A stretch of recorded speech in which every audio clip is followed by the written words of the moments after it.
You're watching Fanboy Versus with your hosts, JD Church, Nicole Hale, Chris Triplett, and Chris McFeely.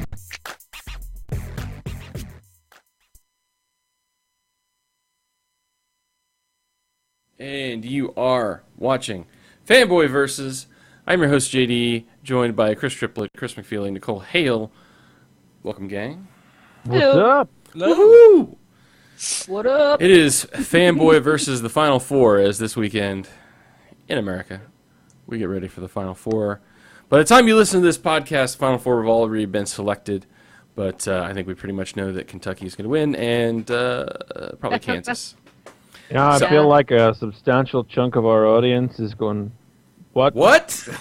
No, if it comes down to Kentucky and Kansas, that's going to be a great You know, game. hey, that's who I have in my final that two. should be fun. Yay. Yeah, actually, Hey What? Mickey yelled at me earlier on Twitter. He was like, will you figure out if you're a geek or a jock? You could be both. Sorry, You could be man. both. Just happen to like sports. Anyway, no, That's not allowed. we are, alas, the comic book show. And it was a bit of a light week for most of us. For most of us, not with vaginas. It was a light week. So Nicole, however, bought like $50 worth of books. I bought $50 worth of comic books. Jesus. As You she must have been just normally really, does. really bored or something. Is all No, I'm thinking. there's just so many good things that I wanted to read and pick up. And Are they trades? Did you get some that were trade paperbacks? no, they are all single issues. Oh my god! Wow, $50 in single I'll issues. probably wind up spending $50 on books like next week or something. I don't know. This is why my comic book shop guy loves me. I'm sure. It's like, all right, the sucker's here. It's paycheck time. But Oh, I got- Chris I is got Chris I got is a lot of coyly stuff. thinking, I never do that. What? So you like X-Men? Here, try out Jungle Book. Jungle Book is awesome. I'll be talking about it. Oh, sweet. So, yeah, we've got a decent lineup today, though. I think review-wise, we're going to talk about Wonder Woman. We don't talk about that very often. I'm talking about Justice League. Chris McFeely's going to lament at the loss of Tiny Titans and talk about a trade as well. And Nicole is Tiny doing. Titans. Why? You're talking Jungle Book and what was the other? Smoke and Mirrors. Smoke and Mirrors. Yeah. And then we're those gonna are be both really talking- simple. And then at the end, we are going to be talking about the ends of the Earth. Amazing Yeah. Spider-Man. It starts here. Oh, yeah. Yes. It's all been building to this for a couple months. So, shall we talk about a piece of news? It's Ben? about when the piece going. A piece of news. Did we Came find out. news? A piece of news. Slowest news week in the 95 episode history. Oh, Of you this mean show. you mean William Shatner's birthday, right? Because that was his birthday. That did happen as well. Does he have the same birthday as Wonder Woman? That's yeah. awesome. It's like 15 Sondheim's birthday is that day. No one knows who Sondheim is. I know who Sondheim is. See, okay, Nicole and I are like this, right? See, the rest of you guys, you don't know good culture like sports and musicals. Anyway, I'm sorry, Chris I McFeely, studied musical theater. I know who Sondheim is. take us through this one piece of news that we have. Hey, it's the Green Arrow TV show costume type affair. Business. It's Picture. All right. it's a picture of it. Yeah.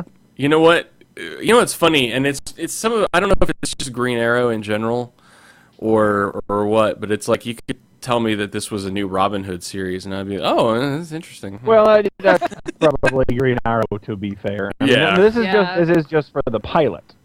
Right. Yeah. You know, it'll be acts like Wonder Woman was. You never know. Oh, it's CW. They don't axe anything. They'll put whatever crap on the air.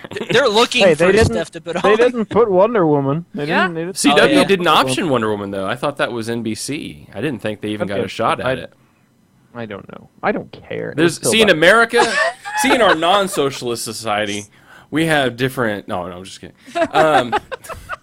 We have different channels, but no, CW I don't think CW even got a shot at it. I think NBC passed, and then they folded. This does seem more for the tween crowd. Look at his little beard. At least he has a little beard. Yeah, That's something. there's some you could. It's not shadows. That is a beard. He's got a beard, and Green Arrow needs a beard. Bearded Arrow is like Thor. It's like good beard is good. Yeah, I'm not looking at the image. Is his costume? Is it actually green or is it? It is green. It's like because the series has been called Arrow, right? It's not being called Green Arrow. Well, they're not going to call it Green Arrow. Yeah. Green Arrow sounds too hero-y, superhero-y. You just call him Arrow, then it doesn't. Lame. Nobody's going to know what it is. Yeah. So yeah, like when you call series Arrow, I think it's okay to assume that it's a new Robin Hood series, like you were saying. Exactly. If I heard it was called Arrow, I would assume it was like a law show or we're not that deep here. That is far deeper thinking. Reality show. See, it's like Sherlock Holmes. It's a modern day take on Robin Hood, and we're calling it Arrow. No, but then they would just call it Robin or something. No, Arrow. It sounds like it's the name of some kind of young hotshot defense attorney, John Arrow. No. You can't call it Robin. DC Comics that is far too deep a thought for an American audience. Yes, I admit that the British audience would be like, get that connection, but here in the States, we're far too shallow for any kind of connection. You know what they would totally call it? Actually, if there was they would just call it Sherwood. That's what they would call it. Yeah, there you go. That's a very modern name. It would just be. Have a TV show called Sherwood? Maybe, but this would be like a neighborhood like called Sherwood Oaks, and and it would be this kid Robin Hoodleston that lives in Little Robbie Hoodleston. Oh my God, he's such a talent with that bow and those arrows. I also would have accepted the title "Guy Who Steals Stuff from People Who Have More." You realize that we have just written a better show than what we'll probably get out of the CW for Arrow. Do a quick check. There was Back to Sherwood and there was Robin of Sherwood, but I don't think there's just been a Sherwood. Sherwood would do it. That would be a show. God, give me some money. Come on. I think we should write it and send it to producers. Come on, let's do it. Let's do it. I'm telling you, if UPN was around, they would be all over that. we could sell to Spike. We could just get some girls in bikinis and there you go. Be on Spike. Perfect. That's all you need is TNA and Spike will be all over it. Exactly. Like one female character in Robin Hood. Yeah, but no. They would add several. They would make they'd make several of the peripheral characters women that were just basically breasts. That would be Jill Scarlet. Yeah, there you go. No one would know the difference. Come on, look at this. Look. I'm stalling now. Sister Tuck. Yes, Sister Tuck, and she's like a nun, but she likes to dress really skimpy. That was but every week, like some hilarious scenario forces her to do it, and it's against her religion. Yes. And she's just loudly about it. It's like Robin, we gotta sneak into this strip club so we can stop the sheriff of Nottingham. We have written an amazing show that has. Marion has been kidnapped and forced to perform in the club, and it is Jill Scarlet and Sister Tuck have to sneak in there and knock the guards out or something so that everyone else can come in. Yeah. And of course, Prince John is just the head of the local crime family, and the sheriff of Nottingham is probably Jerry Nottingham. No, Jerry Nottingham is the head of his Prince enforcers. John has to be a pimp. That is such a pimp name, Prince John. Actually, it is. It is kind of a pimp name. No. He's the head of the local family, and his name is John Prince. John Prince. There you go. Yes. Give me money. See? Give me money. Now, we have already written this amazing show that has both nothing to do with comic books or Arrow. Hey, that just goes to show you how interested we are. NBC, if you have Sherwood in production, TF Radio Network has nothing to do with that. Right, we have this is completely... television in a year's time. We have this on audio. It's time stamped, and I will be coming for my money. No, what would be worse is if we did just spout out the plot of some actual production show, and we're gonna get like sued. We're gonna get like served by See, Chris Triplett knows what I'm thinking. He's on the same page as I am because we know how those things roll.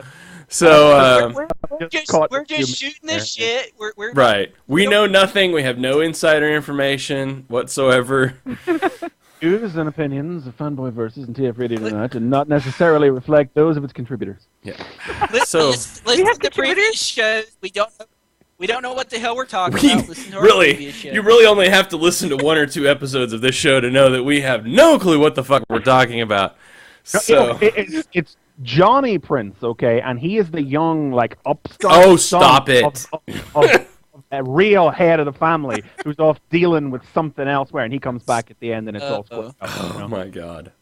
There you go. And Oh my gosh, like, I and it's really like think- Richard Prince, but he's like known on the streets as Lionheart. Oh my God!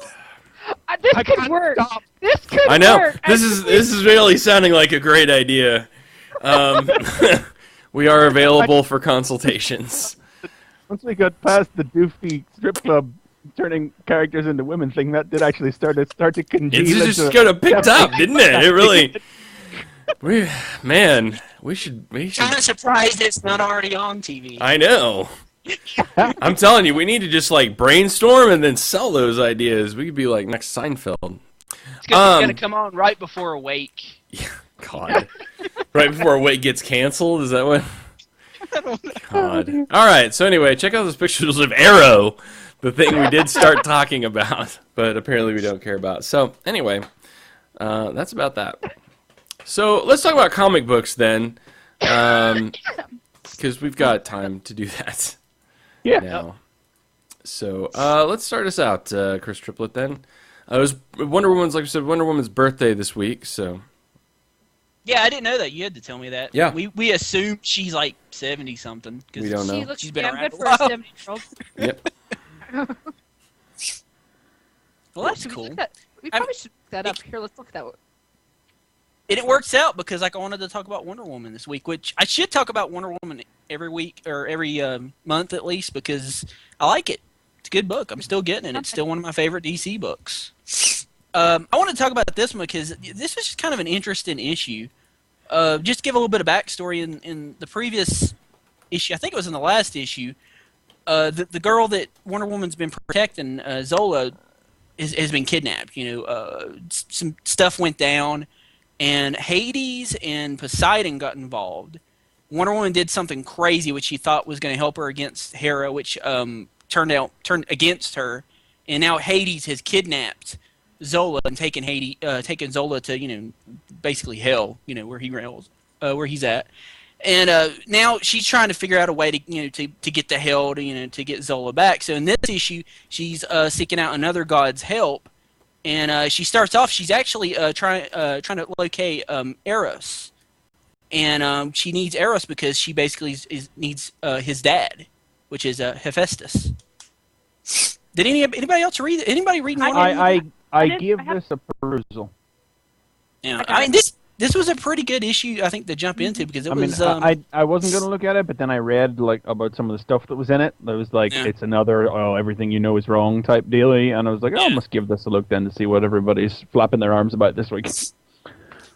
But like, so he basically helps him, leads him to Hephaestus, and the stuff that's like interesting is like some of the questions you didn't think to ask when it comes to like the Amazons kind of gets answered in the issue, and that's the only real reason I wanted to talk about it because they need Hephaestus to help them to get to hell, but while they're there, they get attacked by this creature that Hades sends to fight them, and you find out that, like Hephaestus's soldiers, they're his people that does this the work, like the smithing in his shop. At first, you thought they were like machines, things that he created. Kind of like the little, owl thing from Clash of the Titans. You think that maybe he made these or something, but yeah. Just imagining stocked with that. But in this, you find out that they're actually guys in like suits because some of them get hurt, And then he basically tells the story of where these guys come from. And it turns out these guys in his smith shop, they're Amazons. They're men Amazons. And then he goes into a story to why they are men Amazons. And we kind of get like, okay, so like, you didn't really think about it, but like it's an island of just women. So like, how do they continue to exist? Why don't they die out? And so like he explains that like, he says that thrice a century, the Amazons, they leave the island, and then basically, to put it bluntly, any seafaring men, have an encounter with them, I love the air quotes, Triplet. Loved it. Encounter. And so you're telling me that the Amazons go looking for semen?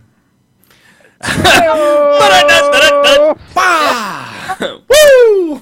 We went there, kids.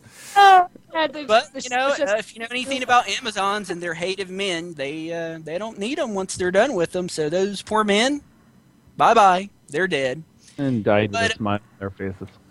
But how does this come into like there being men Amazon? Well, as they have children, because their society is they want just women. They have women. They have girls, but sometimes they have boys. But then comes the situation where what do they do with the boys? And in normal circumstances, the Amazons would probably kill them. They would probably just cast them over into the ocean and let them die. But Hephaestus made a deal with the Amazons that he would provide them with weapons that he forged if he would give their babies, their male babies, to him. And then they would go and work in his smith shop. And it's just really interesting because like it's something that you never really thought. Like they never really address it, I don't think, in anything else. Yeah, I mean, I don't know how the history of I'm not very well versed in the history of Wonder Woman, so like I don't know if there has been discussions and explanation in the past for how the Amazon race propagates, if the Amazon race propagates, and well, I mean, doesn't it seem? I mean, I thought the Amazons didn't have children, and that was the whole point about why Wonder Woman had to be made out of clay, was because they didn't have babies. Right. I mean, it's the New 52 reboot, so it's not like a constant. Yeah, but they're changing that because like she's not made from clay. She is the daughter. Yeah, they of, changed that for starters. Yeah. But doesn't this sort of answer a question that nobody was even asking in the first place? No, I don't think nobody was asking that. I've asked that question. But I mean, not like I've never cared enough to go. Okay, and look it up. but that's what I mean. It's not like a burning question. It's not like people were sitting there like, I would read Wonder Woman, but I can't understand why they don't have babies. It's like the thing is, that's just one of the parts of this story. The thing is, what makes this good is her reaction to this news. Yeah. She is like going through so many different emotions through the rest of the comic. Once she finds this out, it's like her whole world has just changed within a matter of a few sentences. And and of course now, well, I don't know if you told this, want us to talk about this. She's thinking these guys are enslaved now. And she thinks that they're Hephaestus' slaves. I mean, just the way they're being treated, they forged the weapons for them. So she decides, I got to do something about this. These are like my people. I've got to help them. They have to have an uprising. And she even makes a comment like where she's like beating up Hephaestus, and she says, "This is let's see, what does she say? Oh, she says, get up, my brothers." And then she says, that is a word I've never used, but it brings me joy to use it. And then she's like trying to kind of call them to battle, and like she's beating the hell out of Hephaestus, and then then something happens. They say, please just release our master, don't hurt him. And then they're they defending say, him. Yeah, they're saying you're making a horrible mistake. We owe the Smith our lives. If it wasn't for him, we would have been thrown into the tide and drowned and died. He saved us. And so then you got like this switch, where they're not slaves. That the Amazons didn't want them. The Amazons would have killed them, but instead of him getting slaves, he saved all of them. And then there's just sort of like this dark secret of the Amazons, and he's just keeping them. And like you were saying, her world, like she shattered when she gets the news too. The art's just so great. They just do such a great job. I mean, she's got a whole different side to her in this comic. I mean, you see so many different emotions, and I liked it. This was really good. Yeah. It was good. I and have to say, like, I mean, I give up on Wonder Woman after a couple of issues. It just wasn't doing it for me. But taking a look at this one, I think offered up some of the most interesting ideas that, excuse me, Bless you. that I've seen out of the book so far. Yeah. I mean, I still like it. I continue to like it. And I think the reason I like it so much is that they're taking the whole myth thing and then they're just they're just kind of turning it. You know, and I like more reality. Yeah, I like when they do stuff where they take like, okay, these are like your common thoughts of what you think of the myths, and then like this is how we're kind of turning it and making it a little bit different, without without completely getting rid of still Zeus is Zeus and Hera is Hera, but you're still kind of turning it a little bit, and I like that. I think it's a neat take on it, and it's interesting. For me, it stands out. I can't wait to see where they go from here because, like I said, her world's just changed, flipped over, so she's going to have to change her views on a lot of things, so. Well, I mean, it seemed to me a little bit to feed back into, part of it anyway, was like, it fed back into what Azzarello said he wanted to do with the book when it started, which was that he wanted for it to be like a horror book. And I never got any real sense of that out of the first couple of issues. But this one, but this one, again, I haven't paid much attention to the in between issues, so I don't know if he's played with anything. But like the idea of the women appearing like out of the night to besiege a cruise ship and then furiously copulate. Yeah, they make a deal out of it to where like the fishermen are like, this is the greatest night of their lives, and then they die. Well, and another thing that happened in this is that she's talking about her lasso, and Hephaestus, as I say that right? Yeah. He actually gave her a new insight on that too. So again, just something simple like her lasso that she's used all these years, he's turned her world again by giving her a different insight of that. So I like how they turn a lot of the gods into like monstrous looking dudes, because like a lot of the times the easy way is like the god is just going to look like a person, it's going to look like a guy, and then maybe he's going to like have, I don't know, like a big old thunderbolt or something, But like in this, they're like when you see Poseidon in like previous issues, which doesn't happen in this one, he basically looks a big old. He looks like the Kraken or something, like a big old sea monster. Hades looks like a dude with a head full of candles. They're weird looking. And that's where like the horror stuff I think is coming in, because like the gods are horrible looking. Yeah, I mean Poseidon really took me by surprise when I saw that. Yeah, I mean it's different, but it's made Wonder Woman to me more interesting than she's been since Rucka did Wonder Woman, which I really like. Greg Rucka's Wonder Woman. Right? I think this is actually my favorite out of the new series. It's one of my favorite books. That's why I keep wanting to talk about it and keep trying to get people to read it, because it's good. It's really good. I mean, it goes hand in hand with something like Swamp Thing. I mean, it's that darker DC book, and it continues to be good. And I'm looking forward to the next issue. Next issue, she's going to hell. Hephaestus is telling her, get some rest. You'll need it for tomorrow. You can go to hell. As she's like, kind of reeling with the information about the Amazons, Min. How do I say that? Manazons. There you go. Thank you. Manazons. You can give us $1, DC. Send us $1. Creativity is just bursting. I know, we're full of creative energy today. So cool. Yeah, pick up Wonder Woman. It's awesome. Excellent.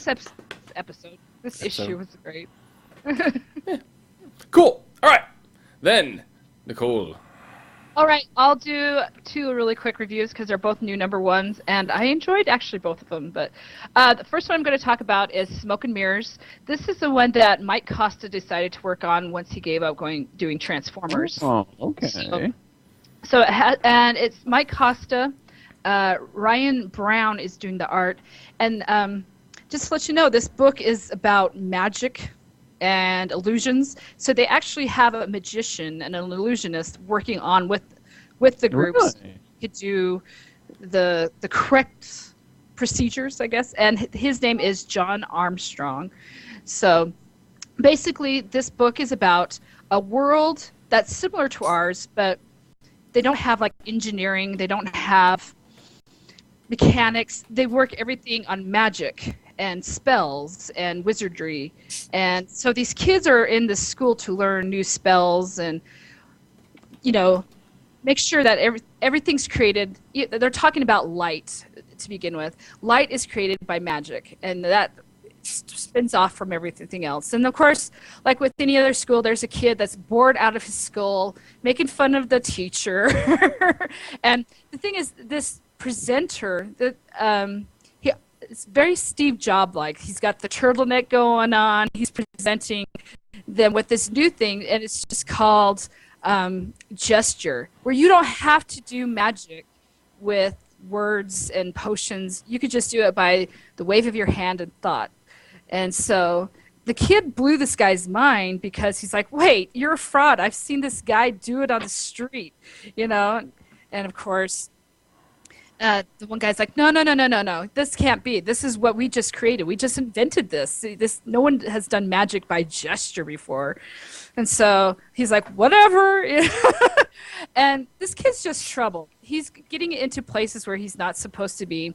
He sneaks into a room where they have the familiars. And so he gets in trouble there because he starts listening to the familiars that aren't supposed to be trained yet. But one little kitty cat decides to take him on as his master. And, well, let's just say these two run amok. So they cause a lot of damage. They've severely hurt some people. And basically, just to end it all, it goes back to the street magician that uses gesture. Now, this is where it gets cool, okay? Because he actually does card tricks in the comic book, and you get to play along. And I'm like, okay, I choose this card. You turn the page, okay, it worked for me. I'm like, that's stupid. I can't believe that actually worked. You know, I'm an idiot. So yeah, so my card was chosen, and they do it one other time. They're like, okay, let's just prove it to you. So you choose another card, turn the page, and my card was gone yet again. So I'm like, this is what's cool. They actually have magic tricks that work inside. Like within the. Yes. Wow, that is pretty cool. It is neat. Yeah, it's a nifty idea. I was like, Not okay. a good one for the shut-ins and the paranoids, though. Yeah, that might freak him out a little bit if they don't understand like tricks and math and things. The comic is rigged. You're telling me to kill who? Yeah. Comic is a cursed object from Satan. Stop it. It tripped me out because the second time I'm like, okay, I'm going to choose this one. I'm like, no. I'm not going to go with my first choice. I'm going to go with another one.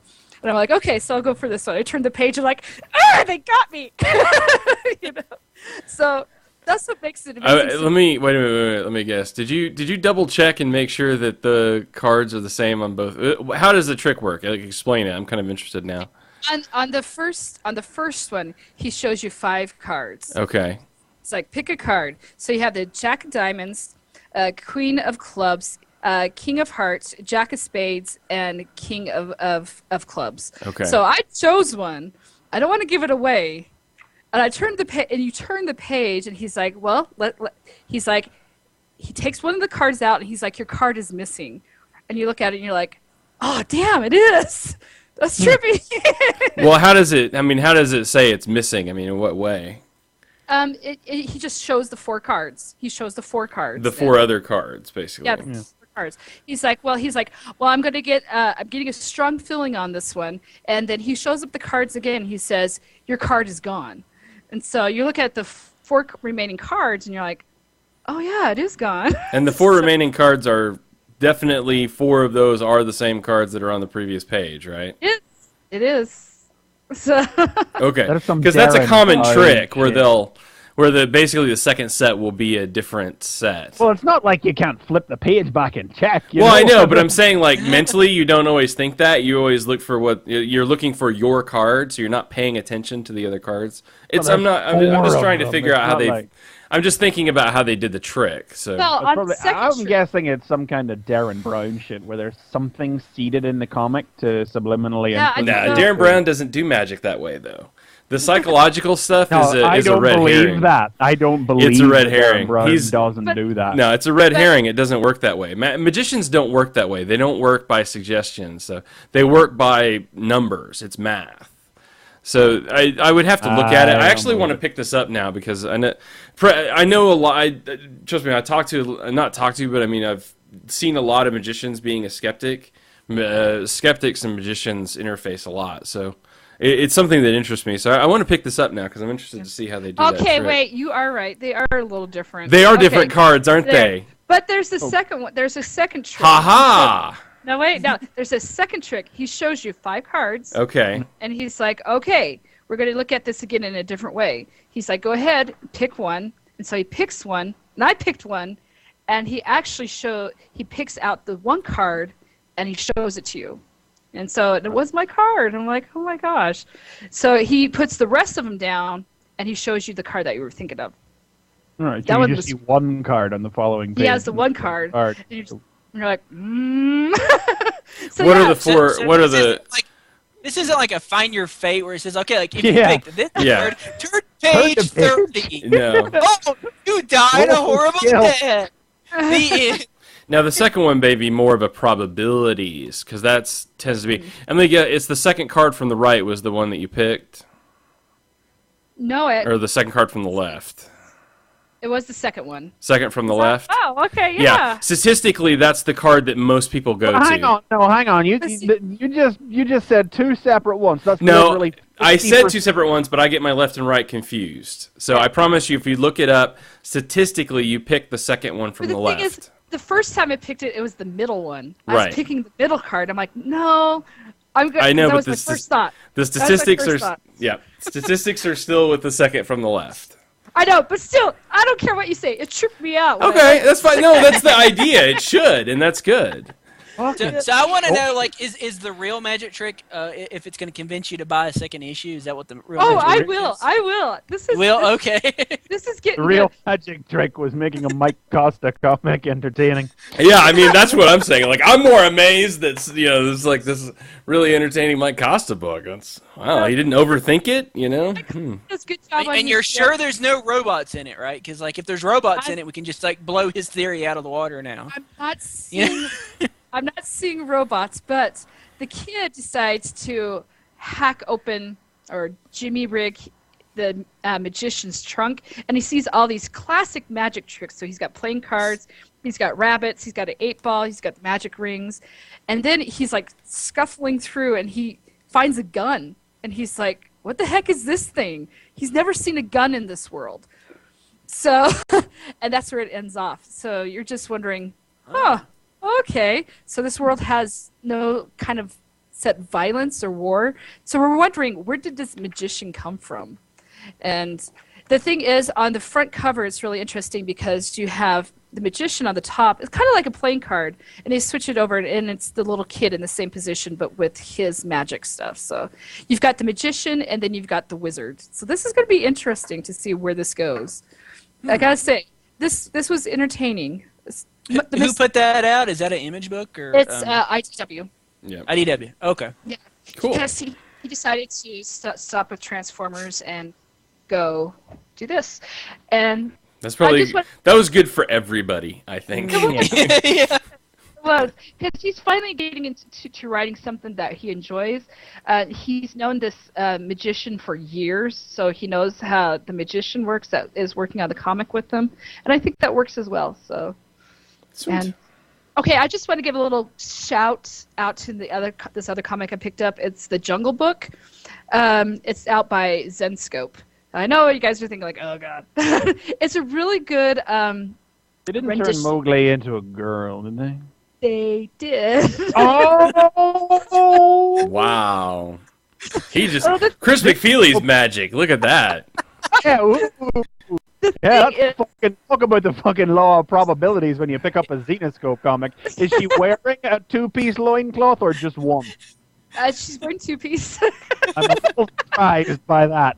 But the Wow. thing is, it's not just her. They're actually the ship. They anthropomorphize everything. Is like Bagheera just some doll with cat ears? No. All the animals are the same. They're talking animals. And what it Okay. comes out is that a ship goes down, and these kids were actually going to be slaves. They're going to be part of the slave trade. But the ship went down, and they washed ashore. These 4 little children. They're all about maybe 2 or 3 years old. And when they washed ashore, all these animals are having a war. So you have the wolves, the lions, and the monkeys, and everything out there is having this major war. And there's 2 sides. Well, these kids, when they washed up on the shore, the war stopped. So Bagheera thought, this is a sign that we need to stop the war. But then they decided to split up the kids into the tribes and to go to the 4 parts of the island and raise these kids on their own. So Mowgli is a girl, and she is being raised by wolves. But this is her story. This is how she learned and what's going on. And this issue or this issue, yeah. Okay, so you think like it's like a 4-issue miniseries, each issue is a different kid? So, yeah, so the other kids, and then I think they're going to probably have like a final 2 issues of how they come together. So, yeah, so this is Mowgli's story, and at the end she runs into a big, huge bear. Wonder who that could be. I don't know. You know what? It was very entertaining. Shere Khan. I'm saying it's Yeah. Shere Khan. Shere Khan is a jerk, man. Who are the 4? What are the 4 animals? The 4 tribes. Okay, so we've got. Wolves, obviously, bears, panthers. Okay. So when do they find the plane and fight the sky pirates?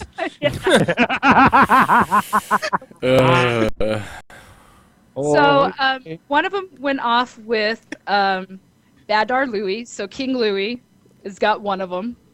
The elephants said, these guys are too small. We don't want them. So the elephants took off, and one of them went off with like little muskrats. So the muskrats have got a little kid.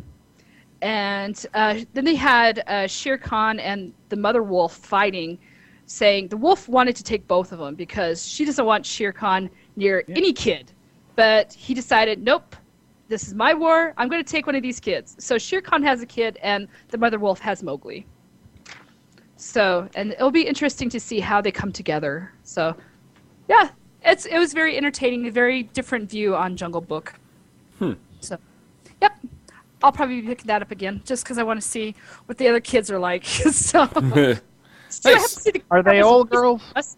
No, there's 2 boys and 2 girls. Good and Lord. Apparently, the boy that got taken away with King Louie is absolutely insane. Completely insane. Okay. Like already? So or then so- he's gonna fit with Just the by the So cover. wait. I'm just looking at the cover. I'm like, oh. So wow. what you're saying is he's bananas? Yeah. So We are good. fire tonight. Oh, man. So, I'm I'll so definitely- glad you're here this week, Nicole. We were sad we were going to miss you.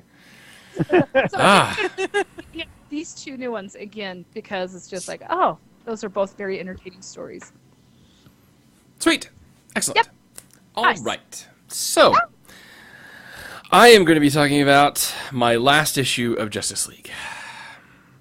Oh, 'Cause I'm why? It's just not. It's not doing it for me. I'm pretty sure that Brian Michael Bendis is ghostwriting this.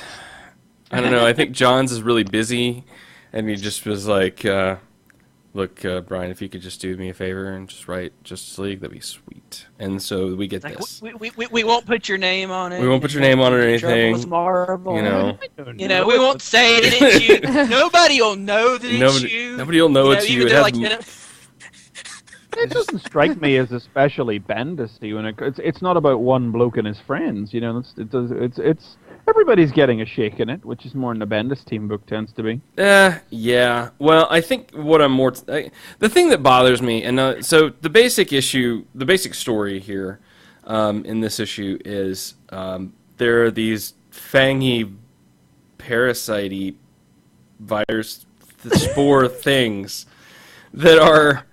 Oh wait! Before you go on, I just want to mention that on the cover, I don't know how they messed this up, but I can't tell if something's going through Wonder Woman's arm or if it's attached. I don't like That's that. a jawbone. It's she's a punched jaw. off. Yeah, it's not attached. It's flying in front of Oh, it looks like it's like coming through her or something. I'm like, Well, getting yeah. that. It's like Yeah. she's been infected with a disease and a tentacle sticking out of her arm. Yeah.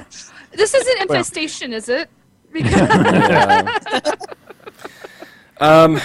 So the army, or I guess this is the what do they call them? Argus is trying to fight them off, and then the Justice League shows up very coolly through a boom tube. So I'll give them that. Yeah. that- Well, Cyborg has the tank Yeah. in his body. It's- Yeah.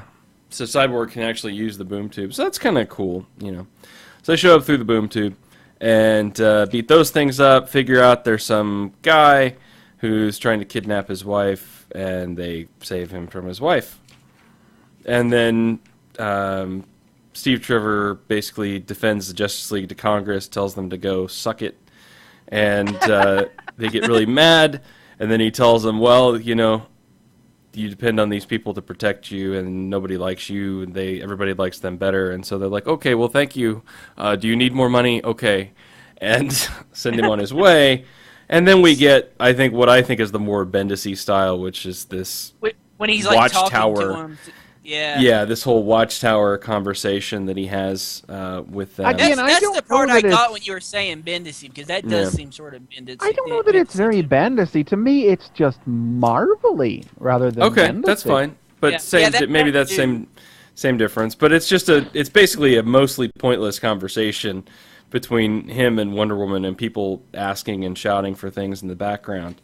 Well, the and whole then point, it's not pointless. The point of the scene is to illustrate that despite the fact that, you know, they go out there and sing the praises and the world loves them and everything, behind closed doors, these guys do not get along very well. Yeah. Yeah. This is what it's here to illustrate. And that's why I say it's Marvel-y, because, you know, the whole key distinction that Marvel was built on was a team of real people who didn't happen to get along with each other very well, but destiny thrust them together, circumstances, whatever, and they got through it. And I'm talking about the Fantastic Four here, obviously, and it's always been the case. Well, we talked about it on the show before that with the New 52, DC has sort of made this move towards more real people heroes instead of unassailable icons, and as a consequence, this does feel weird. yeah, a little Well, bit. we kind of got that with like the first issues of Justice League, like the Jim Oh Lee God, issues. yeah, totally, Yeah. yeah. But those were the issues where they weren't even a team yet. It's when we see them as a team on the Watchtower doing this, that's when the weirdness really sort Yeah. of strikes home, I think. But I do want to go back and and that's basically the thrust of the issue. But I want to go back and talk about, mention a few things. One thing I want to say, that it's really weird that Steve Trevor is in this book and he's not showed up at once in Wonder Woman. Yeah. It's really Yeah. weird. He's probably gonna die. So from the first page, it's present day, Baltimore. Yeah, we have jumped up. But that's going to bother me here in a little bit. So our Justice League, and I think you're right in terms of one thing that Johns is playing with is this disconnect between the way the public views the Justice League and the way the Justice League actually is.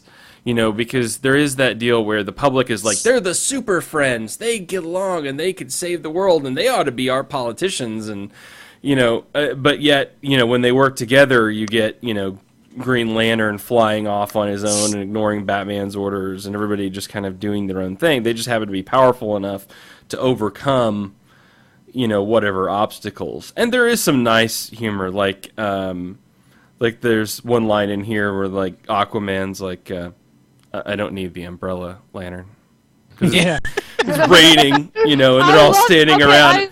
And he puts umbrellas on everybody, and he's like, I don't need the umbrella. I would prefer the water. Thank you. Okay. You know? Come on, I thought that was funny. Yeah, I mean that was a Yeah. good line. And then, you know, there's this other part where like Green Lantern and Flash, you know, run off, and then everybody's like, well, okay, we'll just do our own thing.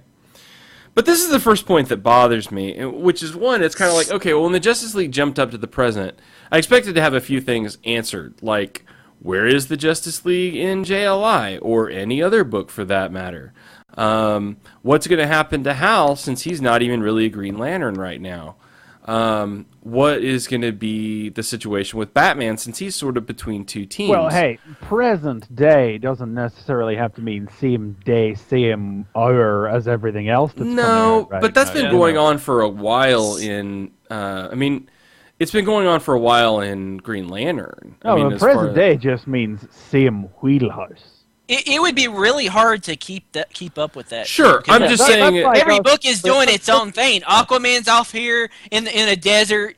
Batman's fighting some owls underground. I'm not. Superman's doing God knows what because nobody's right. Nobody pays attention to what goes on in Superman. Yeah, I mean, this is I get that. About how Fear itself and Schism and Spider Island didn't line up, but it all. Well, and that's what I'm kind of getting at is that I'm kind of used to a little bit more, like from DC, I'm used to a little bit more continuity in that way. Not continuity in terms of, but I'm used to a little bit more understanding of what's going on from an editorial standpoint. I'm used to there being a little bit more crossover in that. Whereas this does, and that's maybe the other reason I'm saying it's Bendis, because Bendis never cares what a character's doing in another book.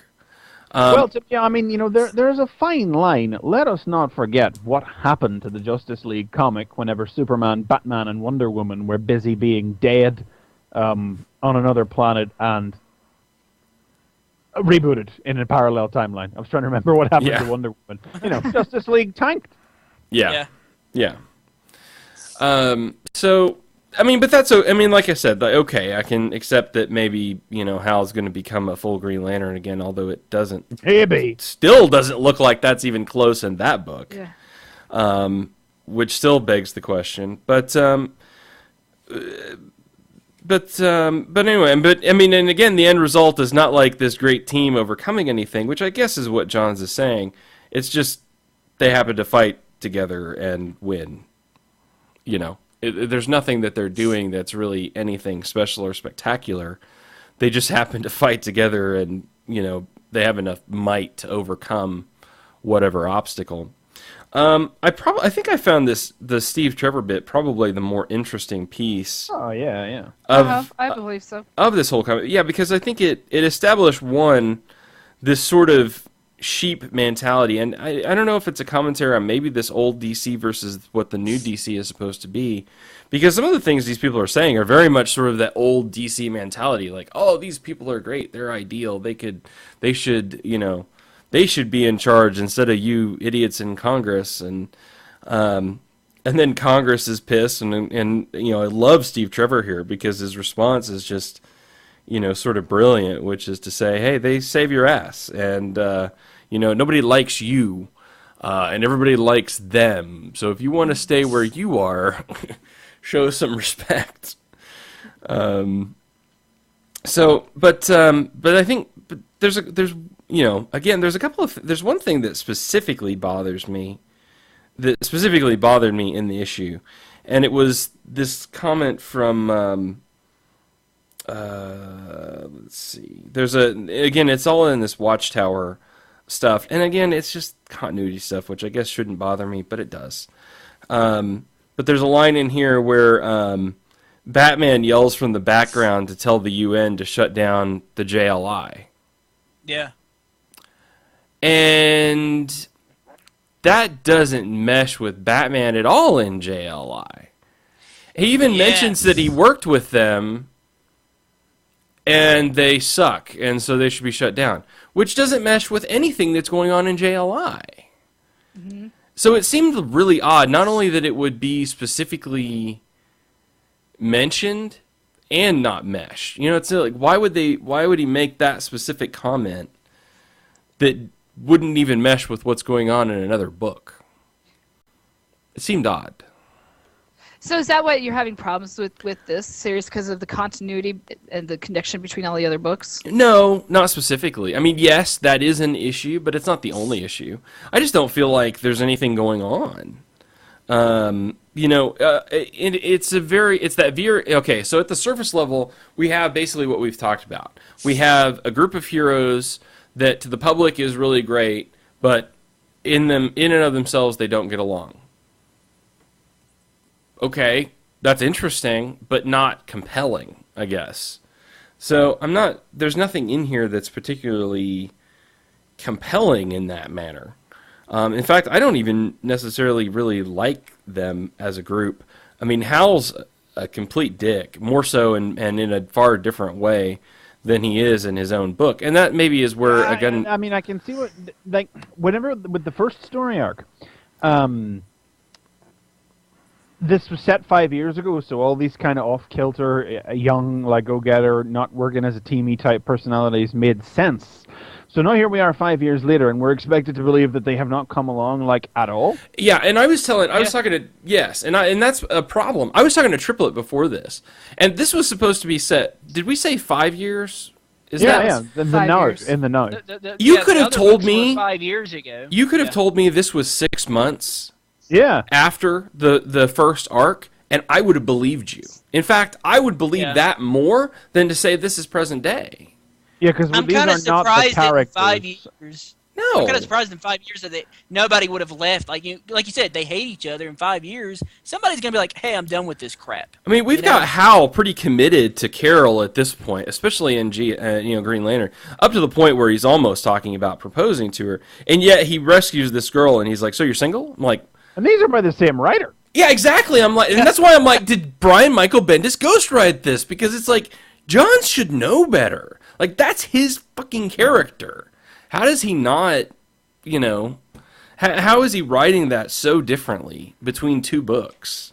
If this just wasn't, if they just didn't say this was the present day, there would really be, I wouldn't really have any kind of issue with it. No. But the idea that this is basically just the same guys who haven't started to work together any better, haven't formed any kind of friendships over the course of 5 years, while they're living on by all appearances, like according to the dialogue, they're literally just basically living up there with care packages being sent to them for rations and drink and everything else. Yeah. The timing is weird. Yeah. And it does kind of throw it off. Yeah. So I don't know. I think I'm done with this. There's nothing in here it's got interesting points, but there's nothing compelling me. I'm interested in what's going to go on next week with the Green Arrow. I like the stuff with Steve Trevor. I want to know what's going on with that. Yeah, can he have his own book? Like, if he had his own book where it's just him, like, being a liaison and stuff, like, I would, probably buy that. Steve Trevor, Agent of Argus. Yes, exactly. You want to know what was good about this issue? Was the preview to Shazam. Well, that's the second part of this review. Is I was going to review the Shazam as well. Just before we get up to that, I'm quite intrigued by the stinger at the end here. Where the guy who wrote the book about the Justice League seems to have turned into a supervillain somewhere in the last couple of years. And this is interesting to me because this is actually the guy who wrote that book about Atlantis that we got a little taster of a couple of issues back as well. Mm-hmm. What seemed to be the biggest complete waste of supplemental material at the time actually has additional meaning now. Yeah, I will give you that, but that in and of itself is not enough to keep me on the book. I'll put it that way. David, Kal-El Prime. Hello, David. He's asking. He says, "Do you not feel that they're setting it up at all for a giant fall from grace?" Yeah, sure, but that's not. It's still not that compelling to me because there's been nothing within this book that's made me care enough about this group of heroes. I mean, to also, make that whenever you interesting. set something up for a fall from grace, it really means nothing if you go, here they are, and then you just take a big step over the bit where they actually work to get where they are now, and then everybody just goes, yeah, you're brilliant. We didn't see why you're brilliant. Right. We saw nothing to believe why you beat one dude one time, right. And the world still loves 5 years. The 24-hour news cycle, the public consciousness. People are already saying like, what has Obama done for us in 4 years after all the stuff he actually has done? And the Justice League 5 years, we're actually expected to believe that because we haven't. Not that I'm saying they haven't done anything in the intervening few years, but we haven't seen it. Yeah, we have no context. This is very much what do you call? This is informed awesomeness. This is the drift effect. They're telling us it's awesome. We haven't seen why. And I mean, this is the Justice League. So by all rights, this is the sort of thing we should just accept about the characters. But when you reboot from start and you reintroduce your team from absolute scratch, you can't have it both ways. You got to show and tell everything, or you got to assume some facts. You can't do it. You can't have it both ways. And they have to find the balance. And maybe that's the deal. If I felt like these characters were the same characters and connected to their individual books, I might give them a pass on that because I'm saying, okay, I'm getting that fill-in from like their other books about some of these individual characters. But these don't, I mean, again, the two books of this group that I'm reading, which is, going to be basically Green Lantern and Batman, of course, there's no carryover, specifically with Green Lantern, who's completely different. I mean, Hal is not even anything like he is in his own book. I mean, it just feels like not we're even reading close. about the same immature characters and there was nothing wrong with them being these immature characters in the first arc 5 because years it was ago. in the past. Yeah. But there is a mad disconnect here. I mean, Yeah. I'm still entertained by it, but I have to not think I about didn't it. think it was as bad as JD thought it was. Yeah. Like, compared to that Avengers book last year, this is good compared to the book from last week. You talk about this ghostwriting it. Maybe Jeff Johns should have ghostwrited his book. I guess, and I want to be clear. It's not like I'm throwing this down in disgust. I'm not. It's just, it's not compelling me in such a way that I feel like I need to keep throwing money at it. It's $4 a month for me to buy this book that is just not doing it for me, and some of it may just be me, but it's a lot of money to shell out for something that I'm not that compelled by. And I'll give him the page count. I mean, this does have a huge page count, especially between this and Shazam. So it's not like the $4. You're not getting your money's worth, as far as that goes. But it's definitely not the flagship title that it should be. No. Yeah. No. Just like Avengers. Avengers last week, that should have been their flagship book. It was not. No. And it's sad because, I can remember runs on Justice League that are incredible. Mark Waid's run on Justice League was great. We need that now, and we're not getting. Being fair though, where Avengers Assemble is in no way a successful, really good jumping on point to introduce new readers. There's just nothing there. There's just nothing there. Yeah. Just a bunch of bits. Justice League, as far as new readers go, if taken in isolation, works in that role, I think. But it's only if taken in isolation. Yeah, it has to be in isolation. And if you, because even the 5-year skip is functional in isolation to a new reader. Yeah. So, are you liking Justice League International more than this? Oh yeah.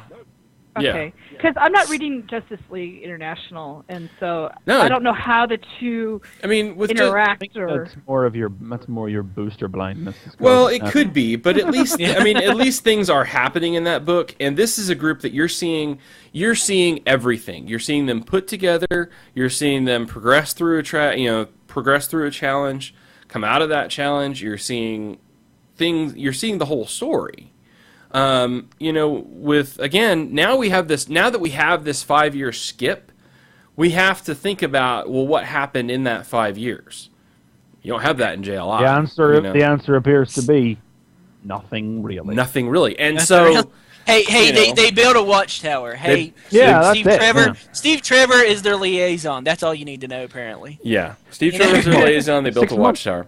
So I want to talk about the Shazam real quick though before I move on. So this starts out with it seems to be an average person retelling a story of an average day when they got in an elevator and something not very average happened.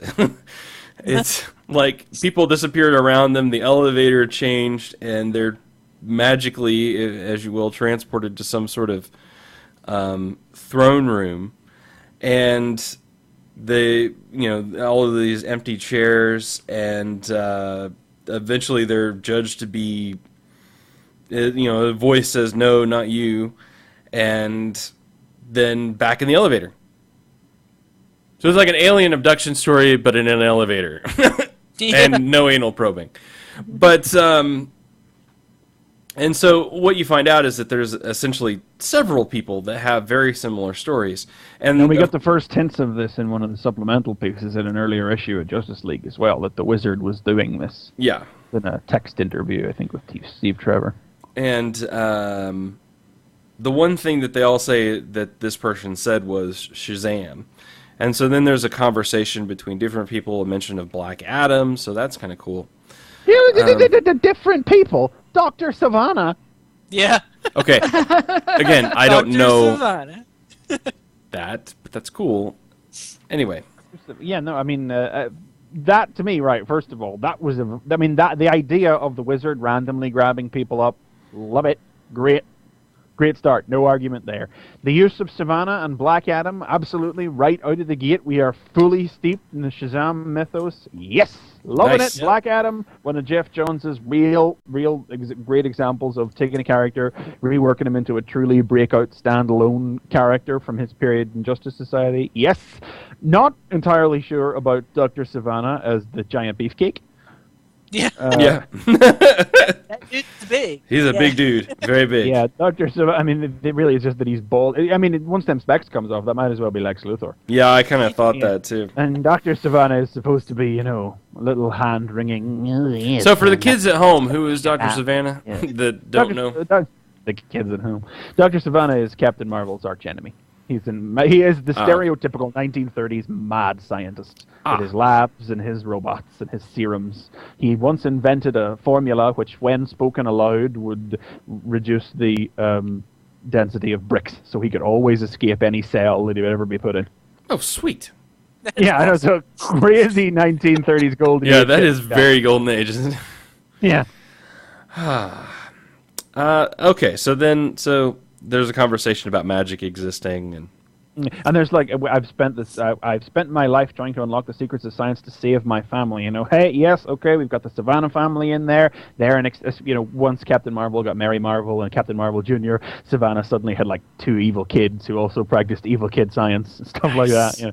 And he had he did have a wife, and he had two little horrible gnarled children that were like him, little shriveled, humpback, big-headed, spectacles, big teeth, scientist children. And then he had a gorgeous wife somehow, and his other kids' names were. His other kids' names were Beauticia and Magnificus. So you can imagine what they looked like. Oh my god! Yeah, a whole extended Savannah family, which was brought back into canon with Weren't they in that Brave and the Bold episode? Am I misremembering? I don't. Some of them were. Dr. Savannah was in it, and I want to say like he had like some kids in it or something. I can't remember what the ugly kids' names were. Well, his name is Thaddeus. I can't remember their names. No, can't remember their names. They might have been in it, yeah. But that episode of Brave and the Bold was like the fucking Captain Marvel adventure half-hour guest starring Batman. Yeah. It was a whole Captain Marvel concept. So, what's up with this Billy Batson here? So, yeah, we get to Billy's not happy anymore. We turn the page and it's Christmas, and a young Billy is in an orphanage, and he's, there's a family that looks like they're talking about adopting him, and, he talks about all the cool, neato stuff that he likes, and then they want him. Oh, golly gee, really? Oh, boy. Yeah. Gee, Willikers. Yeah. Willikers. And so then they're like, we want you to come back with us and stuff. He's like, really? Okay, that would be great. We get some hot chocolate. Yay. And then they leave, and he's like, what a couple of idiots. Man, screw these people out of here. No, Billy's a bastard. That's what we find out. Billy the Bastard Batson. Billy the Bastard Batson. So remember that happy-go-lucky, optimistic kid that you love from the, Shazam, Captain Marvel comics? Yeah, he's dead, okay? This kid's a dick. So how in the hell is this kid going to be worthy of Shazam now? I mean... Shazam's looking for a dick. Give it to Black Adam. I guess. Maybe that's the twist. Maybe the twist is like you have to be a real bastard to get the Shazam. You just have to be a super asshole. You get the dicketry of Zeus, the seducing powers of Hercules, the ignorance of Mercury. Yeah. So Billy's a dick. That's basically what I learned from this. I was like, man. Say one thing though, dude. Have Gary Frank do all this. I love Gary Frank. Oh yeah, I love Gary Frank.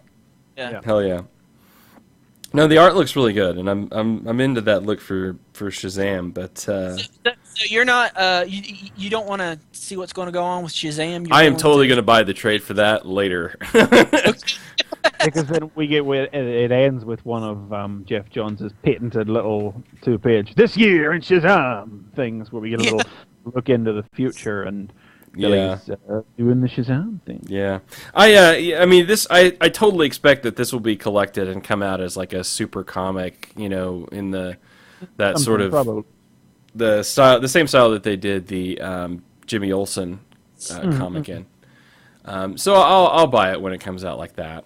But yeah. So there you go, Justice League. Shazam back up. But I mean, what does anybody? I mean, obviously, there's going to be a lot of people who are going to react very negatively to. Oh God, yes. Yeah. Are you Well, kidding? just Oh in the my chat- God. Just in the chat alone, there's a lot of people that do not like this new Billy. So I don't care for it. It's I mean, Yeah. I can't see this being a state of mind for Billy that is. Yeah, the thing about it is, I can totally see what's going on because that is a far more believable attitude for a child who was orphaned and flung into the system at the age Billy was. You know, the fact that he's golly gee shucks willikers, oh boy, I love to do my radio show and I give papers away for free and I just sleep in the subway, boy, howdy. well, you know. he doesn't have to do all that stuff. I don't think to still No, be no. like But I a think- similar character. That's like definitely a callback to like old 30s, 40s type. Oh, yeah, I mean, that's I'm looking for a male version of Annie, where it's like the sun will come out tomorrow. You know, it's like you just compared Billy to Annie. That's not a Nice. that's not a particularly I don't- big leap. To yeah, I make, don't think Cole. that was. I think Yeah. that's a good Classic Billy, comparison. Yeah. I mean, what they've done I- is they've played it a I more want to see believable. Shazam the musical now. Oh, Lights that would on be high. awesome. So No. is there a chance that like he's gonna wind up? He's like a real jerk now, but then like we're gonna like crack that nut. How to become a nicer Like, guy over time. Maybe he'll crack that nut and he'll become I don't know better. Maybe. This could be like a kind of a Green Lantern thing where it's like the wizard sees the worthiness in him and he's going to have to like overcome great dicketry in order to become worthy. You have the power to overcome great bastardry. He's like the origin, like the little block that tells you like what the character is. To overcome great. Billy Batson was a mild-mannered asshole until one day he was chosen. No, Dicketry. the thing is, I'm one of these people. I love change. I look forward to change all the time. So I'm interested to see where they're going to go with him because, yeah, everyone likes Billy as the happy-go-lucky. Oh, everything's just joyful, but I want to see this other side. I can't wait to actually read it. I think it's going to be interesting in my I'm opinion. legitimately interested, and I can see what they've done with trying to create like a more believable modern day orphan. But at the same time, like Captain Marvel has never been an easy character to get just right. Young Justice is doing a great job with the character. I was just going to say, Yeah. Young Justice is portraying him It's great. got it. You know? I mean, Especially Young this Justice last playing- episode when they were talking about him and stuff. Young right in Justice front of is him. playing with the idea like that it's just Billy's mind in another body, and that's not always the case when it comes to the way Captain Marvel stories are told. Like sometimes he is practically a different person. So whatever way Young Justice is doing it, it's still doing a good job with what it's doing. Captain Marvel is a character that has over time. The whole trick of the character is that he has come to. It sort of progressed that. In being a child, it allowed him to keep his youthful optimism, which in turn turned him into this sort of embodiment. It wasn't like the original plan for the character or anything as he was developed. It was just a fortuitous bit of like simultaneous evolution that allowed him, being a child, to always maintain the lighthearted, like goofiness almost and innocence of his Silver Age stories. So he's viewed like as a relic from that time by some people because of that. But it's all for a very in-story reason that he behaves the way he does, and that has become the character's thing for a long time recently. So they're trying to upset that, and I'm not sure how much I'm into that because I've always liked that about Captain Marvel.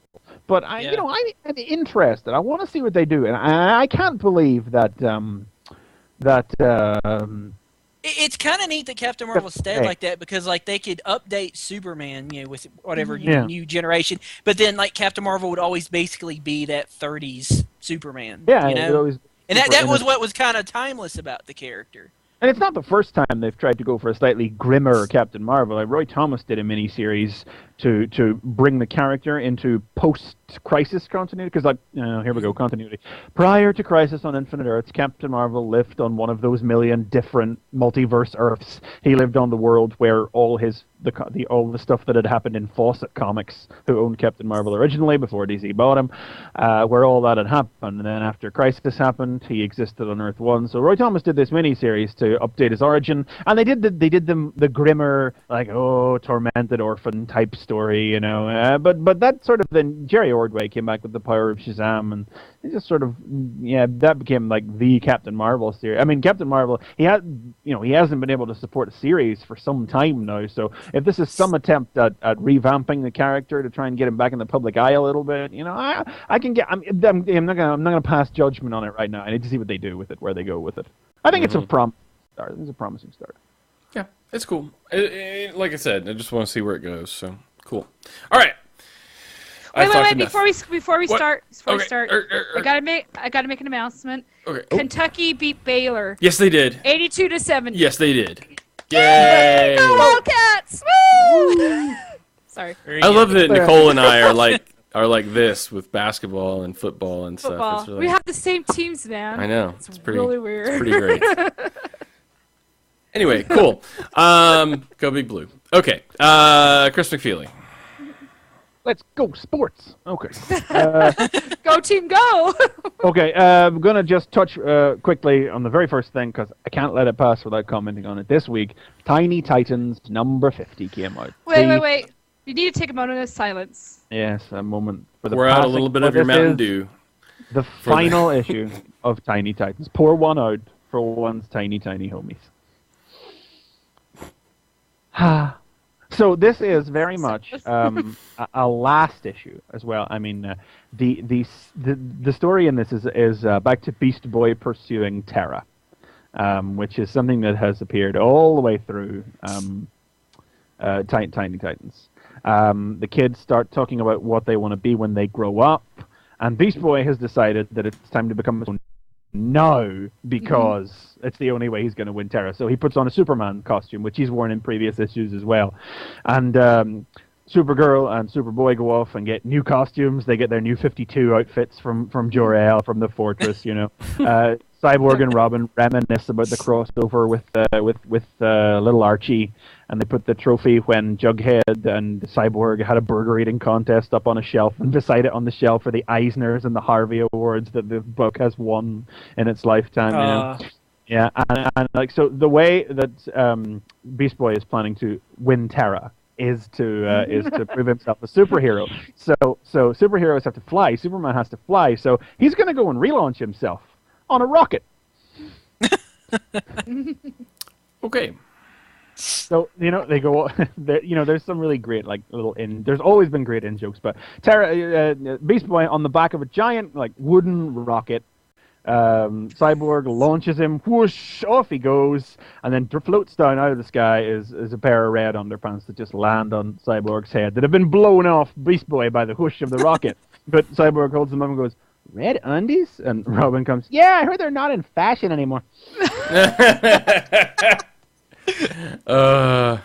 Of course, it doesn't go so well for Beast Boy. He goes rocketing off through space, bounces off the Phantom Zone panel, lands in Smallville, where Superman in jeans and a t-shirt is doing his yard work. Oh my God. Yeah. And of course, Superman shoots up, saves him, lowers him down, and then, he says, "Hi, guys," and then all the Tiny Titans look up. "Oh, it's Superman, it's really Superman." And then in this beautiful, large panel, for the first time in Tiny Titans, the camera pulls out and we see Superman's face. Yeah. Superman has always been awesome. it's always just been they've been from the waist down in Tiny Titans. The adults are always just a pair of legs, and in this the camera pulls out and a completely silent panel except for Starfire going, "Wow," because that's Superman. And Nice. It's just like a wonderful, quiet moment. And then the brilliant, I mean, the awes just keep coming as Terra comes running up to Beast Boy. Terra has only ever thrown rocks at Beast Boy whenever he's tried to, command her in the past. And she goes, "Oh, you're safe. I thought I lost you. Hug, hug, hug, hug, hug, lots of little hearts." Terra realizes everyone's looking. She turns around and goes, "What? And then the whole gang of Tiny Titans, they're all assembled. They all swing their arms back and forth and go, "You like Beast Boy?" No, I don't. You don't? Yeah, I do. Kissy, kissy. Yay! Oh my god. I don't think you need a so rerun. cute. I love this. I love this comic. And then everything ends with Superman saying, "I think it's about time you learned how to be superheroes. How would you like to start superhero training at the Fortress of Solitude?" Jimmy Olsen pops in. "Can you take a group photo of us?" Everybody say, "Oh, yeah, Titans!" Oh And it my ends god. with a big Polaroid snap of Superman and all the Tiny Titans. Aw. So cute. It is super, and there's a little preview of Superman Adventures, the new book that the creative team is going on to. I mean, that's why Superman's face gets revealed at the end, because it is a sort of a thematic lead-in to the Superman Adventures book that they're moving on to next. You know, there's nothing more to say about it than that, as far as like the events of the issue goes. It's all the great stuff that Tiny Titans has always done. Tiny Titans, I've said it before, innocence and joy in your heart. You need to read Tiny Titans, but you can't anymore. The trades are out there now. I wanted to get this issue so bad, but my comic shop didn't get it. I don't think they've ever done Tiny Titans. Oh, it's so Basically, fun. It is a So- book that could, like, you know, some issues were better than others. It had one or two kind of duffy issues, but there was a book that never, ever failed to raise a smile at least once, but almost certainly multiple times per issues. Well, like last Superman year when they were doing the whole Flashpoint thing, Yeah. This is funny because they were making fun of Flashpoint, you know, tiny little Flash with his. I sharpened my pencil to a point. A kid Flashpoint. Oh my god. Or, I remember or, that. or the super, you know, the cows and them turning their costumes pink. You know, there's just some You know, fun but the stuff. most beautiful thing about Tiny Titans is that where an adult can pick it up and catch the reference to red undies not being in style anymore, Yeah, a child that was. just laughs at the fact that Beast Boy's had his underpants blown off. That's all it is. It works so beautifully on, like, Tiny Titans has had its critics, people claiming it's really written for adults because of those sorts of jokes, but it's really not. You know, you're overthinking the joke when you get that far. Tiny Titans is the probably the single best example of anything I've ever seen that is able to bridge the age gap so sublimely from the very, very young. I can't imagine how many crying children there must be in this world when their parents had to say to them, "I'm sorry, little Timmy, this is the last one." Every issue yeah. there are pages of arts and letters from young readers. I mean, this work, this deserved every award it ever had. I mean, Superman Adventures looks like it'll be fun. I'm gonna try it out. Because it's a good creative team. But it is obviously going to be a different book. It is going to be a Superman book where, I mean, we do have Lex Luthor robots and Meteor, where there will be threats to be averted, and there will be real superheroing. And while it will be for kids, it's just an entirely, I mean, obviously I'm prejudging it a little bit here based on the preview, but even just based on the cover art and everything, you know, it sends a message about what the book is about, and it is going to be about something different. It is going to be more like superheroing for very young kids, instead of this, which is really just a fun kids humor book using superhero characters, you know. The world is a little darker for the loss of Tiny Titans. Yeah. But these 50 issues will always stand there. They will always be timeless. All the trades are out there, and they can be still given to any child, even now. And I you know, mean, yeah, this breaks my heart because it was because of this podcast before I got on it that I started reading it, and I just fell in love with it from the first issue I read it. So I was like, I Aw. defy anybody who has. That's it. Like I defy anybody who has like who is not a joyless bastard, because there are those people do exist. I defy anybody who can appreciate something that is just innocent and funny for innocence and funniness' sake to not enjoy this book. Like, You know, Tiny Titans, it sounds like it would be a great thing where it could move into maybe like a DC Nation skit, you know? it should. I mean, that should. Looks like it would work really well, you know, just to throw Yeah. it there. I'd love should to be. see that. I mean, and certainly it's not as if the characters they're doing these DC Nation shorts about need to have a book out on the shelf right now or anything. Yeah. You know, well, you know, I mourn its passing. I've cried my tears. I'll give Superman Adventures a go, but 50 issues of something that would never fail to cheer you up when you were down. Just you know, always good. Only Fanboy Versus will cry for a bunch of killers and bad people and small children that aren't superheroes. I know, isn't that? There you go. That's the spectrum you get on Fanboy Versus. I was going to review something else as well, but looking at the time, I'm not going to bother, so we'll just move on. Cool. Well, that brings us to the end then. I mean, the end. The ends Of the show? of the Earth. No, the end of the Hi-oh! Ah! Is it December 1st already? Oh, I see what you did there. Yeah. Yeah. We're full of them this week, people, let me tell you. So, We apologize. who would like the honors of running through this particular issue? I vote not me. I'm not a do it. Spider-Man expert. All right, Chris McFeely is up for it then. Okay. Well, this is part 1 this week of The Ends of the Earth. Or is it Ends of the Earth? Is there a the? There's no There's- the. Ends of the It's Earth. ends of the Earth. No Is the. the culmination of a story arc of various things that have been happening with Dr. Octopus that have been seeded not just through Spidey, but through some various other books in the Marvel Universe as well. And of course, it begins with Equinox, the thermodynamic man. Ah, yes. Who? Exactly. Equinox, the thermodynamic man, is an old Marvel team-up villain. Wow.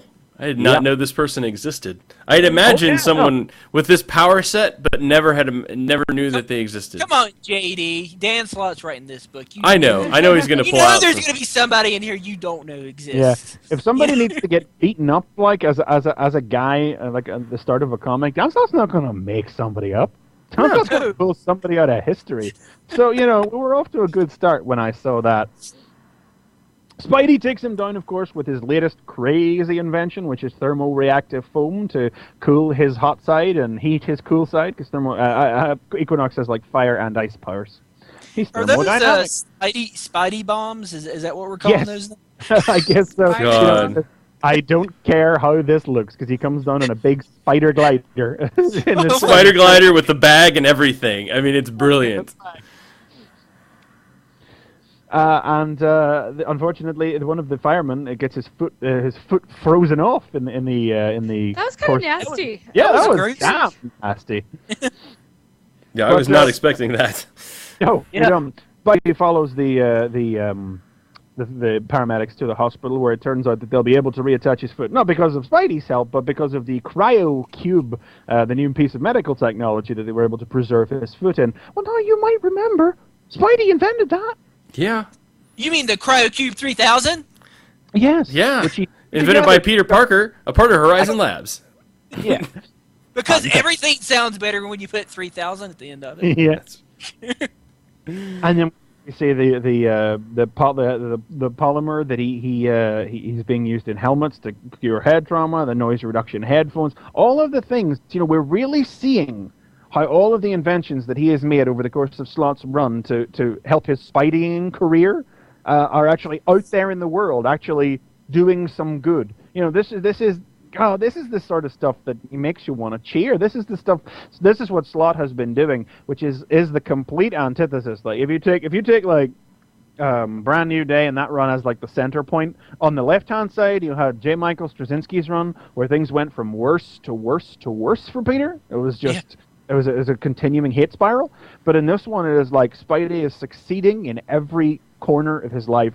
His Peter Parker life is great. He's helping to better the world in both his identities. Unfortunately, he's still not getting the girls. But Yeah.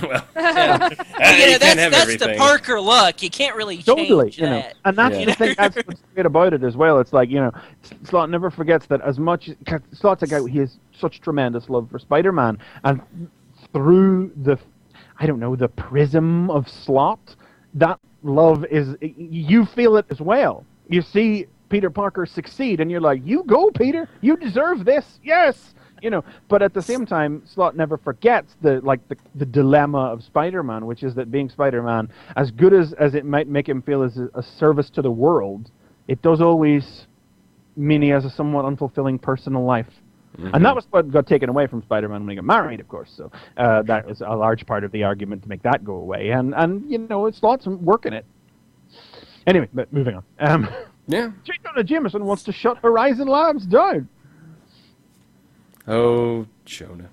Oh, Jonah, indeed. On the grounds that Maximo Who voted for this guy? Really? Really? Spidey How did was he gone. become mayor? So like that issue when like Spidey was gone in that other universe, his vote would have made all the difference. Is that what we're thinking? What if Spider-Man had disappeared for 2 months? That's an issue. That's a what if issue in the making, isn't it? Oh, man. It's not like he doesn't make a series of decent cases, you know. The Spider Jam retires, turned a woman into a 50-foot monster that almost destroyed Manhattan. One of your people built a time machine that destroyed the city. I hear you have a monster up there. Dr. Morbius suffers from a condition. You've got an excuse for everything. And so that's the thing. So, like, of course, Spidey can't have it good for too long because something starts to come in and chip away. And, of course, it is the greatest enemy Spidey has ever truly known. The one man who is always determined to tear down every good thing he's ever done, not content with just tearing down the good things he's done as Spidey. Here's Jonah Jameson to start chipping away and ruining the thing that's making his everyday life great as well. You know, there's no winning for poor old Spidey. Yeah. Poor Peter. Someone else that is a no-win situation for at the minute is poor old Dr. Octopus. Yep. Yep. Who we know from issue 600, which is some time ago, and I don't even know how many years ago that was, that he repeated head trauma from all those times that everybody dodged past his tentacles and just punched him to knock him out, has given him, I think it's cancer, isn't it? He has the cancer. Yeah, I think so. So Doc he's dying, and he has been working towards. He's appeared in Avengers Academy. He has appeared in Invincible Iron Man. He has bedeviled the Fantastic Four. He has been gathering up the tech, and most recently we just saw him in the two-parter in space for his big one. This is it. This is the last thing. This is Doc. He's going out, but he is determined that he will not be forgotten before he dies. He is pulling the big one. Can you please say this line on this page that he says when his big metal thing rises out of the water? Because I want to hear a good voice for that. Rise, my octahedra! Thank you, sir. A giant suboceanic tower bursts out of the ocean, makes contact with all the satellites that Ock put in place in the last issue, and has surrounded the Earth with an energy field that causes polar ice caps to melt, birds to fall from the sky, crops to wither, people to collapse, heat stroke, horror, death. This is what's going to happen if Dr. Octopus isn't allowed to save the world. This and the stick. This is fantastic. Ock has simply done this. All of this has been put into place to show the world the real effects of what global warming and all of the destruction that humanity is wreaking on the planet will do generations from now, after they're dead, but it's the world they'll be leaving behind. And Dr. Octopus has figured out a way to stop it. Dr. Octopus does not want to conquer the world before he dies. Dr. Octopus wants to save the world and be remembered as the man who saved the world when every superhero, and especially that confounded Spider-Man, couldn't. Yeah. I mean, this is one of the greatest expressions of that old saying about how the villain is the hero in his story I think I've ever seen in a comic book. Yeah. Because it's not some crazy maniacal guy. Like, it's not like Ra's al Ghul, where he wants to destroy 1/3 of the world's population so everything will be grand in the future. This is a brilliant man who has actually sat down and thought how to do this, that he has got the best minds in the world, like Reed Richards and the guys at Horizon Labs, actually agreeing with his maths. It's like, I can't disagree with this. This makes sense. Yeah. And Spidey's like, what's wrong with you people? There's gotta be an angle! Come on! He's a super villain! For God's sakes, all that crap he did a couple of months back. Have you forgotten already? But then this ties right back into what was happening back in 600, which is the last time Ock actually made any kind of big push, which was where he tried to like automate Manhattan with his Octobot. so that he wants to leave his mark. He legitimately wants to leave the world something. And of course, the Octobots thing was basically an elimination of free will, so that all services were put in his hands.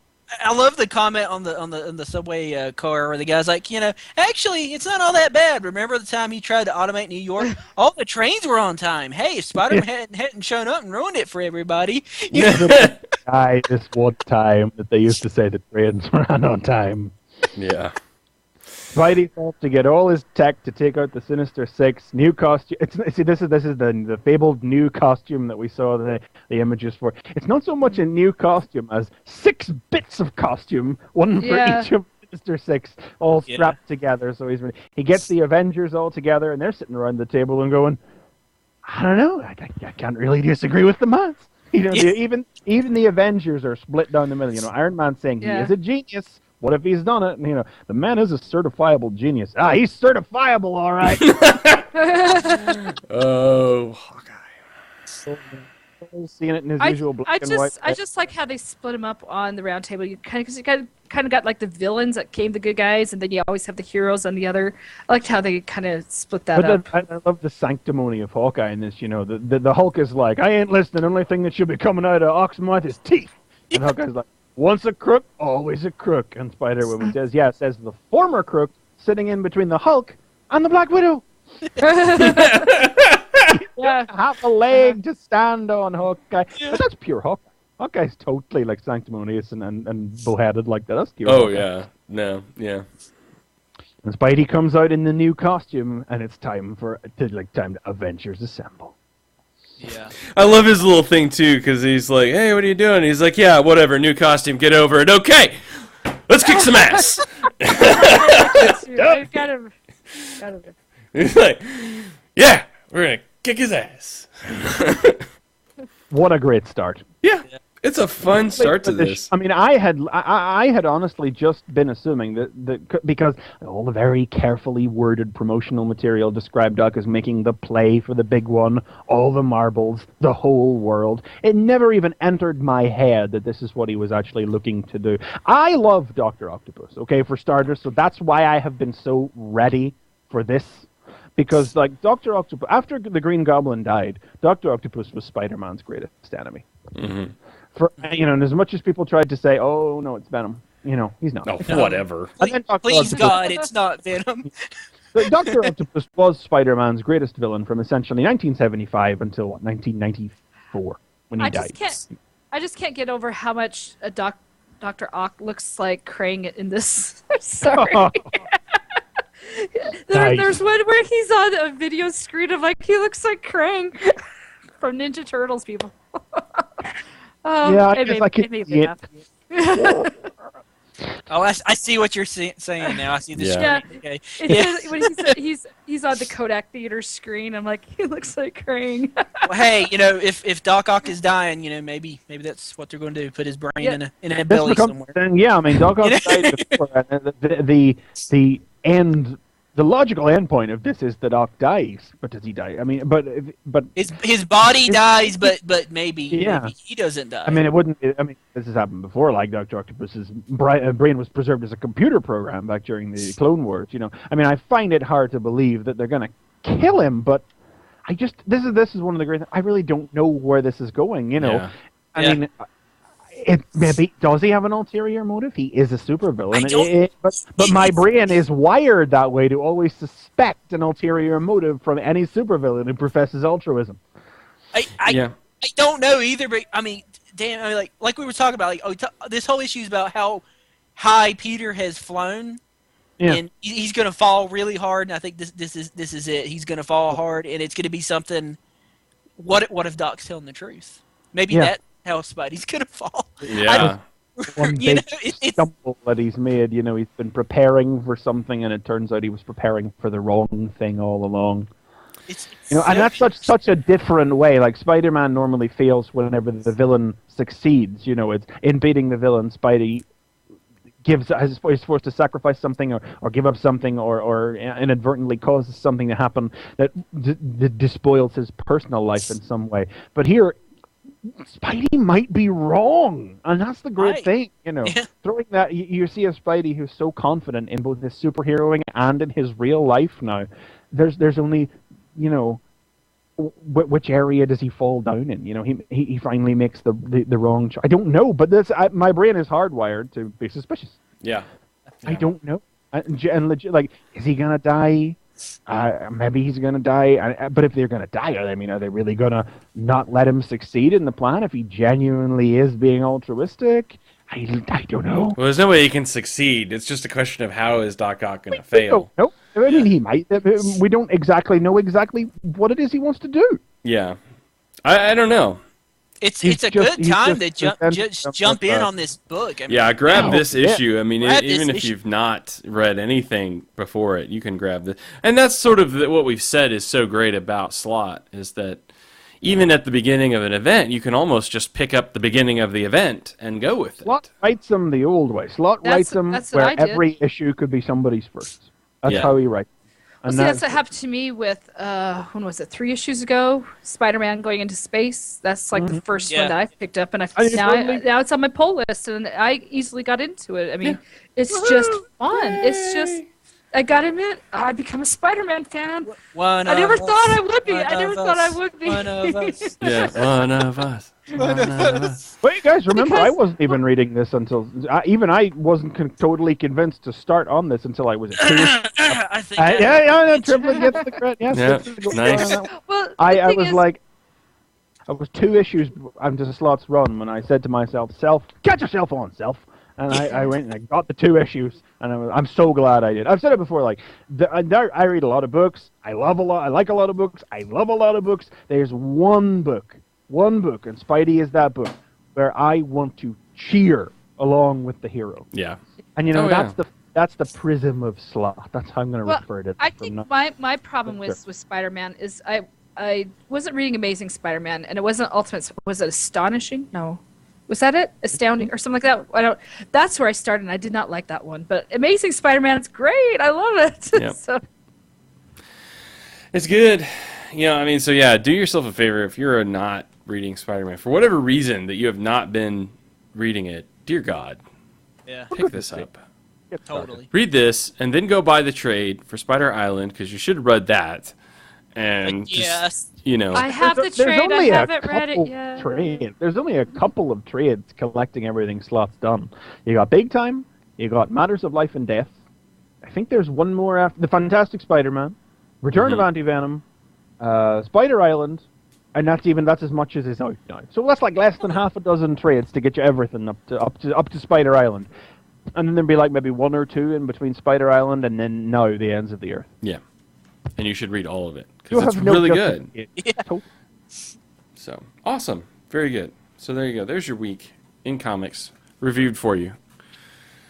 Oh, and you know, just before we go, I just didn't mention it as well, but Stefano Caselli is on the art for this one. Now, we haven't been Stefano's one of like the notional regular rotating artists on Spider-Man, but Humberto Ramos has been like a machine this year. I mean, he did all of Spider Island, and I figured, right, that's the last we'll see of Ramos for a while. He kept cranking them out. Mm-hmm. You know, compared to the first batch of issues where Ramos did like the first 3 or so, then Stefano did 3, and then Ramos did 3, and it would flop back and forth for a while. So and I really like Caselli's artwork as well. Yes. I mean, I saw him first on Avengers: The Initiative, which he worked on with Slott actually. He's great. Yeah, just want to mention that he's great, and yeah. Yeah, the art is really good in this. And Art, I yeah. do feel bad that we Like, forget to mention that Spider-Man because it is a book where the art is very much in step with the script. You know, I always used to say about Slott, when Slott really made his name with She-Hulk, Slott did fun when fun was a dirty word in comics. You know, only a couple of years after 9/11 happened, the whole comic book scene just changed to become this much darker, much realer world that we're still in now.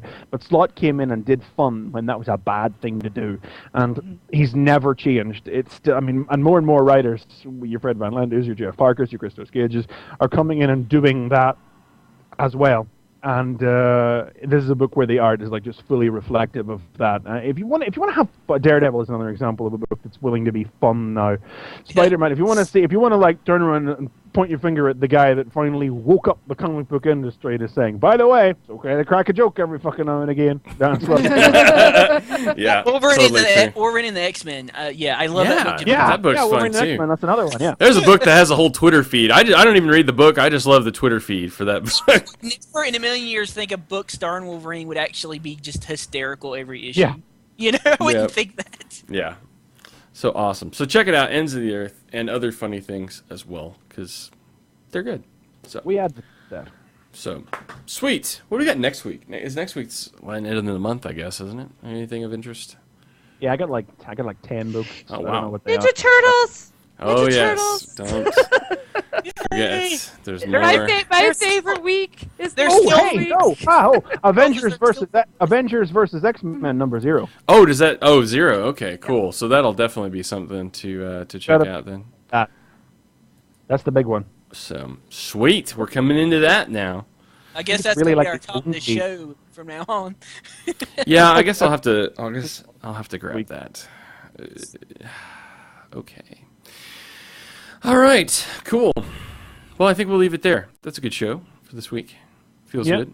I swear to God, if Sherwood turns up on television in the next year, I will want money. I know. Oh, We will I demand a think we should check. I think we should send Like our that audio in. We just need to pitch that right out there. I do want to mention that Batman came out this week and it was very good, but not worth talking about. So Good, yeah. Well, no, it was worth Hard to talking talk about. about Just, had so just much telling you. yeah, it's just reveals. I mean, it's a whole book of reveals. So if you've been reading the stuff, it's very good. If not, go pick up everything else and then you can read 7. Yeah. So anyway, good stuff. Cool. All right. Well, that's the show. Go to the website, fanboyversus.com, and you can check out our entire backlog of shows where we continually tell you how much you need to buy a lot of the books that we talk about. And hopefully you do, because it's not why we do this, but it's, we feel like we are advocating good comics. support your local comic shop. And support your Do local it. comic shop, Oh, unless you yeah. can't get books and then get them on your Yeah. Kindle. But I support mine greatly. yeah, I know, But, both of them. Yeah. And And the- Mr. Don wants us to pick a side for Avengers versus X-Men. I have to go with Avengers just because I'm not really a big X fan. So Well, Avengers are the ones with a film. yeah, Yeah. Avengers do have the But film. I think we're really going to have to see exactly what it is that the characters want to do before we start. picking a Yeah, I think it side. depends on the I'm, goals. I'm really. gonna pick the X-Men because, dude, I mean, that yeah, first I issue mean- of Avengers was shit. You know? And my Wolverine and the X-Men is awesome, and my Uncanny X-Men is still pretty good. It's like on the surface, if the Avengers are like wanting to kill Hope, like they wanted to kill the Scarlet Witch, and the X-Men are like, no, man, don't be doing that. It's not too hard. to Yeah, pick a maybe. Yeah. side. You know, There was a pragmatism preview versus. of there's a preview in the Yeah. issue of Uncanny X-Men. Did you read that? Have you read that yet? I have The only preview? there've been 2 different previews, and I've only leafed both of them because This was the John Romita yeah. John Romita Jr. one, I think, is what it was. It's an entire third of the bastard comic. I'm not going to read that. I'm paying for it. Yeah. I did So- read through it. I didn't know that it was a third of the comic. Good lord. Yeah. Well, So- maybe a little less than a third. Depends what size it is in the actual end. Don't know what size the issue is. Yeah, comic stores have this promotion. Like there was a thing where they could pick a side, and then picking a side allowed retailers to like get like exclusive postcards and lithos and things. So that's what those side picks are about. I think any worthy comic shop has probably picked the Avengers because they have a film out. Yeah. You get all the Avengers posters and everything to put up in your windows. Hey, did I mention the Avengers film comes out here a week before you bastards? Oh, Yes. damn it! Oh, come Yeah, on. well, we got Muppets before you did, so. Yeah, Yeah, Muppet. we got Muppets way in advance. Yeah. Yeah, you got Robots the- in Disguise is out next week. So. I got the Avengers and Thor I'd rather have Muppets. and some other stuff too. Muppets is awesome. So. Muppets is awesome, but it's the Avengers or Avengers Assemble, as it's now being called over here, to stop confusion with Pete and Steel. Oh yeah, the that yeah, there was that other series from over Yeah. there. Cool, awesome. All right, so we'll check out some Avengers versus X-Men next week. We've got Transformers: Robots in Disguise comes out next week, so should be a good week.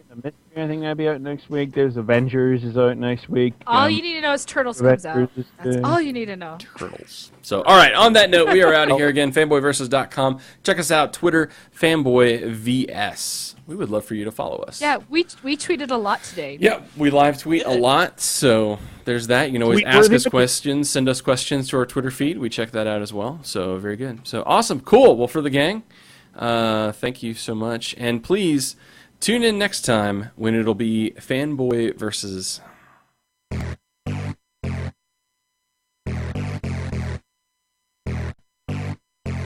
This has been Fanboy Versus. Visit us at tfradio.net for show notes and to subscribe to the podcast. Follow us on Twitter at tfradio for news and updates. Like the podcast? Leave us feedback on iTunes. Copyright 2011 Radio Free Cybertron.